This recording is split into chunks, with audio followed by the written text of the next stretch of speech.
Hello and welcome to this video and to November's book review. I have literally just finished work for the day. It's been quite a busy day but I haven't had a lot of sleep, so please be kind to my bleary eyes and my current state because I am very sleepy. But we are here to talk about books. So November was a slower reading month, I guess. And I found some of the books I read had a slower pace, plus I'm a celebrity gamer, so it made life a little bit more difficult because I was trying to read in breaks and stuff like that. But there we go. But the first book I read was The Prison Doctor, Women Inside by Dr. Amanda Brown. So this is a non-fiction book. I think it's a sequel to The Prison Doctor, but I've not read that one.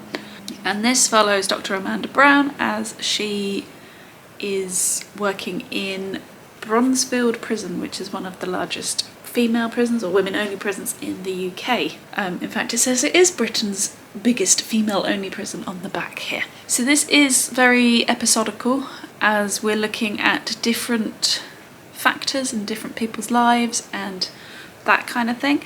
I liked that the stories were all told not as, you know, they're prisoners, but as if they were normal people first and prisoners second. They're just people who happen to be in prison. And certainly a lot of the women that were spoken about in this book, they were there as a result of a lot of abuse, domestic violence and that kind of thing, and that's led them to doing certain things rather than premeditated crime. A lot of it was to do with sort of homelessness and not having the support and things like that. It did very much feel like, although the women were criminals, it was as a result of something rather than them actively looking out or searching for a life of crime. And to be fair, most of the women that were spoken in this book had pretty much the same story, which was both interesting and quite sad at the same time. I think, maybe it's covered in her first book, but it would be interesting to see the exact same topics covered in this book, but from a men's prison perspective, to see the differences and the correlations and things like that between the two. I do have to say that the chapter on drugs, I know drugs in prison's a big issue, but I did find it pretty boring, to be honest.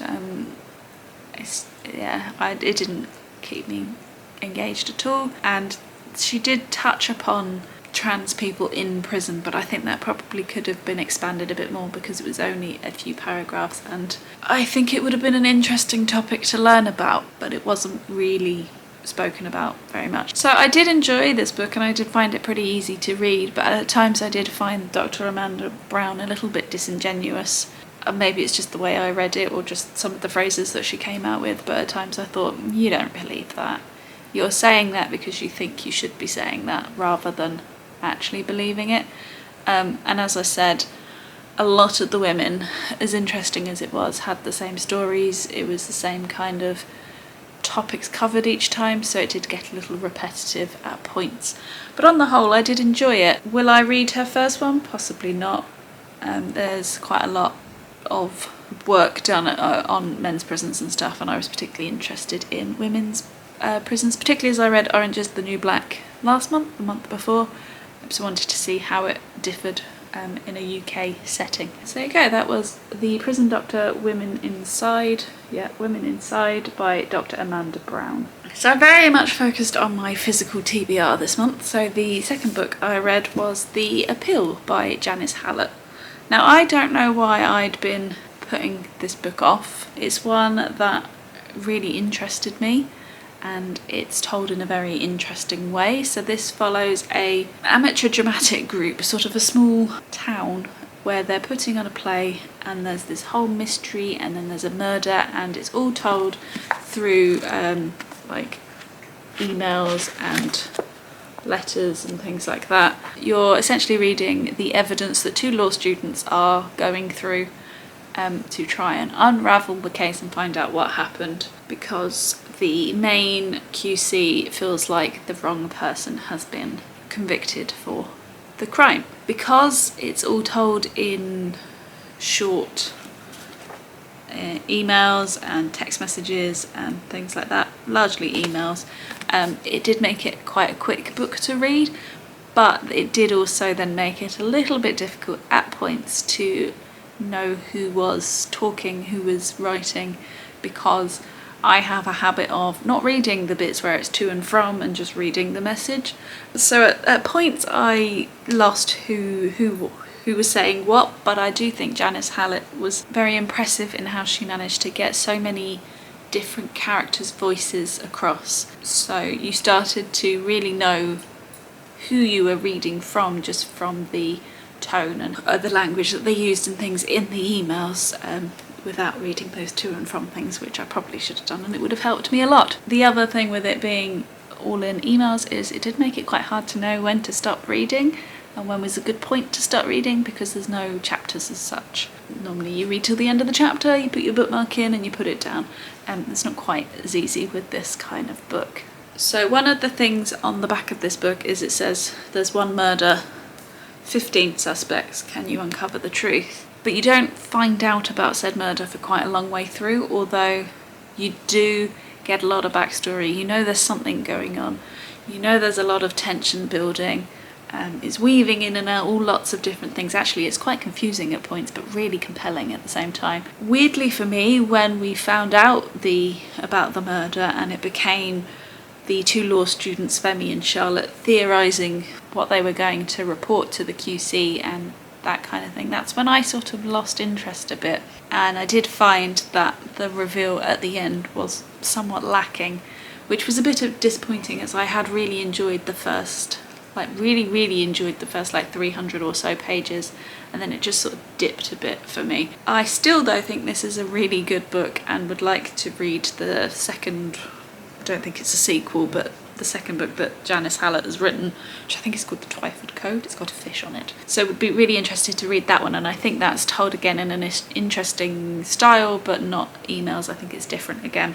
So yeah, I would recommend The Appeal by Janice Hallett, and I think this is going to be one of those ones that if and when I come to reread it, I'm going to pick up so much more from it because I know what's coming, and I'm going to see all of that foreshadowing and all of the little strands that I've missed out on that first read. So yeah, enjoyed it a lot.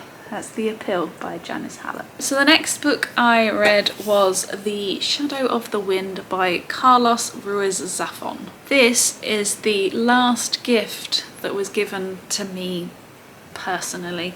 There is another gift that I'm going to read in December because it's a Christmas book, but that was technically given to Pete. It's just I'm going to be the one to read it. So this is technically my last gift. So we made it, we got through them all by the end of the year, which was my goal. I put this off to the end because it's the one that intimidated me the most, and it's the one that is outside of my comfort zone in terms of the style it's written in, and it's quite high literary fiction in my opinion, and I was probably right that it was outside of my comfort zone, and it's such a shame that I didn't really enjoy it being the last gift. But in all honesty, I feel like I'm a bit too thick for this book. It's the same thing that happened with The Night Circus and The Goldfinch. I was reading it, I was understanding the words, but I wasn't really understanding what was going on or why I was supposed to care or why I was supposed to enjoy it, and I got the same sort of feeling from this book. So it did feel like quite a slog for me, and as I said, I'm not sure what I was supposed to get out of it. I haven't even told you what it's about, have I? So this book is about Daniel, who goes into the, what do they call it? Library of Forgotten Titles, and he picks out a book which is by an author called Julian Carax, and that then leads to this whole thing of trying to find out the story behind the author, because there's a mystery there, and why somebody is trying to burn all of this author's books. I probably have done a really bad way of explaining it, but that is truly because I didn't really understand what was going on. At points I quite enjoyed the search for Julian and what came with that and some of the reveals there, but on the whole I was kind of bored and a bit confused and just generally feeling a bit upset about my own intellect. I could see why some people would enjoy it. It is well written, but it's just not for me. So that was The Shadow of the Wind by Carlos Ruiz Zafon. So because I had such a difficult time with The Shadow of the Wind and finding it very difficult to read, it took me a long time, I went back to my comfort zone entirely. Like, I couldn't get more into my comfort zone than reading The Woman in the Middle by Millie Johnson.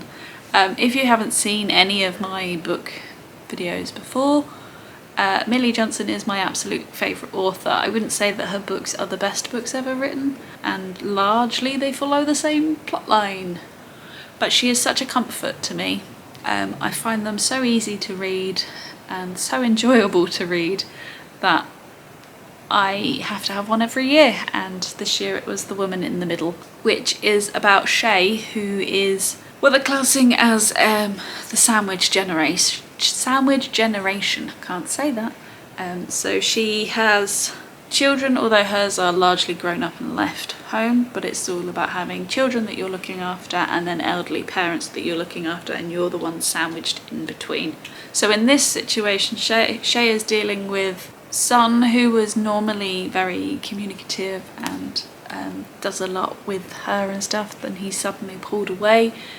She's got her daughter who is a bit of a rebel and often gets herself in scrapes. And then in the other generation, her mum is dealing with dementia and her dad is had a stroke and is in a coma. So as you can tell, she's got a lot of things going on, and there's issues with her marriage as well. So this is probably taking on more of a serious topic than Millie Johnson would normally do, and I have to say I did feel it lacked slightly the humour, and I really did miss the Daily Trumpet inputs that often come in her books. But saying that, I did really feel for Shay and her situation. She's obviously in a slightly different place in life to me, being slightly older than me, but I could really understand and feel for where she was coming from and what she was dealing with. And there's a whole storyline around her friend Denny, which is very sad, and I never cry at books, and I was very, very close to crying at this one. So I would say this is more looking at sort of family love rather than romantic love, which is what Millie would often do in her books. And incidentally, there are parts set in Sheffield which I now know about, so it made it a little bit more interesting for me in that sense, because I could pinpoint where she was talking about. So as I say, this probably isn't my favourite Millie Johnson book, although it's nice to see her going in slightly different direction than normal. But nonetheless, it was a easy, warm, comfortable cuddle of a book. So that was The Woman in the Middle by Millie Johnson. So the last book I read this month was The Memory Keeper's Daughter by Kim Edwards. This is a book that I bought way back when in November last year when we went to Blackpool from the charity shop, and I finally got round to reading it. There's 2 from last year that I'm trying to finish by the end of this year. The other one is just here. It's The Package by Sebastian Fitzek, which I'm going to start today as I'm filming this. But yes, The Memory Keeper's Daughter. This is quite an old title now. It's another one of those ones that I remember my mum reading when I was a teenager and thinking, you know, it's stuck with me. It's been one that I've wanted to read. I don't know whether it's because of the floating shirt on the front, maybe. But this looks at David, who is I want to call him a bone surgeon, but that's not right. It's not a, what is he? Orthodontics is teeth. I can't remember. Bones. He deals with bones. So this deals with David, who, as I said, is a bone doctor, and he ends up delivering his children. So his son comes out healthy, and then his daughter comes out, and immediately he knows that she has Down syndrome. So he gives her away to the nurse that is with him and says, take her to this institution. But in getting to the institution, the nurse sees the conditions there and can't leave the little girl, so ends up taking her and raising her as her own. It's largely about how a lie, because he then tells his wife that the daughter has died, So it's all about how that lie then ripples out throughout the rest of life. So we come into their lives at different points in time, normally sort of 5-year increments, as we get chapters from David, his wife Nora, and the nurse Caroline, who is consequently raising the daughter. I didn't enjoy 2/3 of this book. I didn't enjoy the chapters from David and Caroline. I thought they were both not particularly pleasant people. I didn't really connect with them at all, and I found that the chapters dragged quite a bit. Whereas the sections from Caroline I really liked. I found her quite a to the point but warm woman, and found her life more interesting than any of the others, so would have wanted more from that. My battery's about to go, so I'm going to speed up. I thought that David, being a doctor, but I found that some of the sentences that he used to describe the body, or to describe things by using the body, was really quite creepy. And I thought the ending was pretty flat in general. Also, trigger warning for people like me with a snake phobia, because out of absolutely nowhere there's this big description about catching rattlesnakes, which I didn't appreciate. So on the whole, I thought this one was a bit of a letdown. It fell a bit flat for me. I think they possibly could have done a lot more with it, but hey ho, I've read it now. So that's The Memory Keeper's Daughter by Kim Edwards, and that's everything that I read in November. As I said, starting December with The Package by Sebastian Fitzek, and then we've got the couple of books that were selected in my Try a Chapter. If you haven't seen that video, I'll link it up here for you. And then we're going to do a little bit of Christmas. So if you're interested in those, go ahead and click that subscribe button. That will come to you early in the new year. But if you've enjoyed this one, please give it a thumbs up, and I will see you in the next video. Bye!